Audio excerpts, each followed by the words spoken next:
હજીરા ખાતે આવેલી AMNS દ્વારા છેલ્લા ઘણા વર્ષોથી સરકારી જમીન પર દબાણ કરાતું હોય શરતોનો ભંગ કરી ગેરકાયદેસર રીતે હજારો એકર જમીન પર કંપનીએ દબાણ કર્યું હતું ત્યારે દબાણ પર તંત્રનું બુલડોઝર ફરી વળ્યું છે। સુરતના હજીરા સ્થિત આર્સેલર મિત્તલ નિપ્પોન સ્ટીલમાં પ્લાન્ટ નંબર 1માં HBI મોડલ નંબર 4માં શનિવારે લિફ્ટ તૂટી પડ્યા હોવાની એક ઘટના ઘટી હતી, જેમાં લિફ્ટ ઓપરેટર મહેશ કુમારને બ્રેન હેમરેજ થતાં તેમને તાત્કાલિક એર એમ્બ્યુલન્સની મદદથી મુંબઈ સારવાર અર્થે ખસેડ્યા હતા।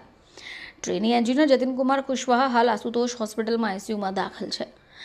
મહેશનું સારવાર દરમિયાન મુંબઈની લીલાવતી હોસ્પિટલમાં મૃત્યુ નિપજ્યું છે। શનિવારે બપોરે 3 વાગે લિફ્ટ તૂટી પડવાની આ ઘટના હોય, જેમાં મોડી સાંજે પોલીસે રસ લીધો હતો। 24 કલાક વીતી ગયા છતાં કંપની દ્વારા ફેક્ટરી ઇન્સ્પેક્ટરને જાણ પણ નહોતી કરાઈ। પોલીસને પણ સમય પર જાણ ન કરાઈ। હજીરા પોલીસમાં બાબતે જાણવા જોગ નોંધ કરાઈ। 31 ડિસેમ્બર રોજ બ્લાસ્ટ બાદ આગની ઘટનામાં 4ના મોત થયા હોય, જેમાં પણ કંપની દ્વારા મોડી જાણ કરી બેદરકારી દાખવાઈ હતી।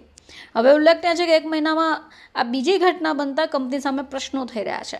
બ્લાસ્ટ બાદ પણ આગની ઘટનામાં 4ના મોતની તપાસ હાલ પણ ધીમી ગતિએ ચાલી રહી છે। અમારા દ્વારા છેલ્લા દોઢ મહિનાથી માનનીય જિલ્લા કલેક્ટર સાહેબના અધ્યક્ષસ્થાને અને ઓલપાડ પ્રાંત સાહેબના માર્ગદર્શન હેઠળ અમારા દ્વારા છેલ્લા મહિનાથી કામગીરી કરવામાં આવી રહી છે, જેમાં અમે મોરા ગામ, ડામકા ગામ વગેરે ગામોમાં અમે નેશનલ હાઈવેને જે રિબેન એરિયાને એમાં દબાણો હતા તે ઉપરાંત અમારી જે સરકારી જગ્યાઓ હતી 148 સર્વે નંબર છે જેવા વિવિધ સર્વે નંબરોમાં, જેમાં સ્થાનિકો દ્વારા અને બહારના દ્વારા જે દબાણો કરવામાં આવેલા તે દબાણો અમે તોડી પાડી અને દૂર કરીને ખુલ્લી જગ્યા કરવામાં આવેલી છે। આ ઉપરાંત ગઈકાલે અમે હજીરા ખાતે પણ વિવિધ જે સ્થાનિકો દ્વારા હોટલ, ધાબા, પંક્ચરની દુકાનો જે મોટી દુકાનો બનાવી અને ભાડા ઉપર આપેલી હતી તેને પણ તોડી પાડી અંદાજિત 52,000 ચોરસ મીટર જેટલી જગ્યા ખુલ્લી કરી છે।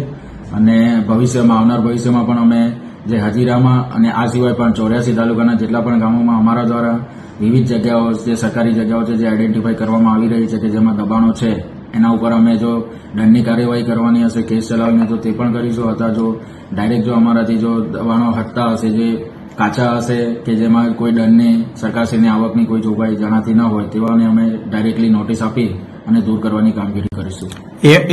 AMNS કંપનીને કેટલો દંડ ફટકારવામાં આવ્યો છે, કેટલી ફરિયાદ? ને હાલમાં અમારી પાસે અમારી સર તપાસ દરમિયાન 18 જેટલા અમે કેસ ઉપસ્થિત કર્યા હતા અને આ ઉપરાંત પણ અમે કેસ હજી ઉપસ્થિત કરી રહ્યા છે અને જેમાં અમે 8 કે 10 જેટલા કેસનો નિર્ણય લીધો છે, જેમાં 18 કરોડનો દંડ કરેલો છે અને એમાં 80,000 ચોરસ મીટર જેટલી જગ્યામાં દબાણ જણાઈ આવેલું છે। આવનારા સમયમાં પણ છે જો? હા, એટલે અમે ટૂંક સમયમાં બીજા પણ કેસો જે ચાલી રહ્યા છે જેમને નિર્ણય પર લીધેલા છે તેમાં પણ અમે દંડની કાર્યવાહી કરવાના છીએ। જો દંડ ન ભરશે તો? દંડ ન ભરે તો એના પછીની આગળની અમારી જે લેન્ડ રેવન્યુ કોડ જમીન મહેસૂલ કાયદાઓ હેઠળની જે કાર્યવાહીઓ છે રેવન્યુ રિકવરી સર્ટિફિકેટને જપ્તીની, એ આગળની કાર્યવાહી કરવામાં આવશે। Bureau report